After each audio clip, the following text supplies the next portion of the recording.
My dear friends, welcome in Vision chemistry classes. आज की class में पढ़ेंगे केमिस्ट्री क्लास 12 के सॉल्यूशन वाले चैप्टर से एक question molal freezing point depression constant के बारे में। ठीक है, क्वेश्चन क्या होगा, what is molal freezing point depression constant. तो देखते हैं इसका आंसर। इसके पहले जिन लोग मेरे चैनल में नए हैं तो चैनल को सब्सक्राइब कर लीजिए और मेरा सहयोग कीजिए, मुझे आपके सपोर्ट की बहुत जरूरत है।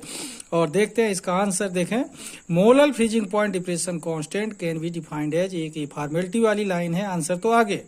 Molal freezing point depression constant can be defined as the depression in freezing point for 1 molar solution, that is solution in which 1 gram mole of solute is dissolved in 1000 gram of solvent.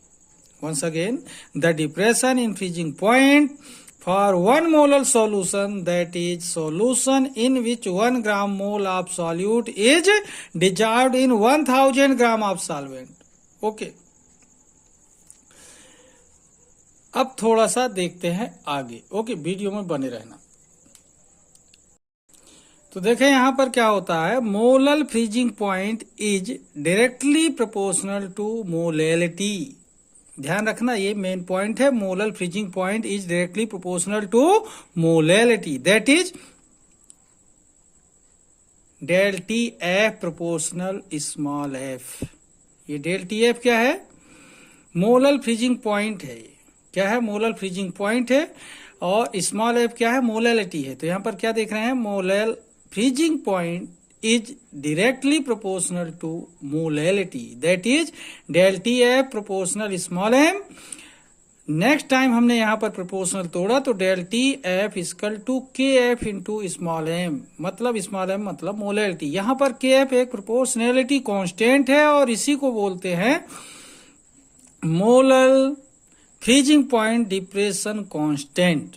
ठीक है, यहां पर देखें, if molality equal to 1 means 1 molal solution हो तो क्या होगा, del T F equal to के एफ, वेयर के F equal to molal freezing point depression constant. once again, molar freezing point is directly proportional to molality, that is del TF proportional molality. Proportional तोड़ा तो del T F equal to के F into molality.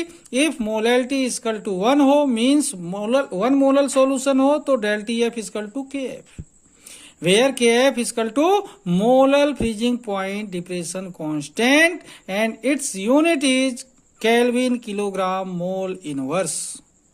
Kelvin kilogram mole inverse इसकी unit है। Okay, तो इस तरीके से देखा आपने molal freezing point depression constant क्या है, इसकी डेफिनेशन और इसका नोटेशन, इसका छोटा सा डेरिवेशन एंड यूनिट देखा आपने। ओके, इंपॉर्टेंट क्वेश्चन है एग्जाम के लिए। अगर क्वेश्चन आता है what is molal freezing point depression constant तो आप इसे जरूर सीखें और आप आंसर दें, एग्जाम में अच्छे अंक पाएं। ठीक है, नए सेशन की शुरुआत, नए सेशन की तैयारी आप न्यू विजन केमिस्ट्री क्लासेस से कीजिए। और यदि वीडियो पसंद आता है तो लाइक कीजिए और शेयर करना मत भूलिए।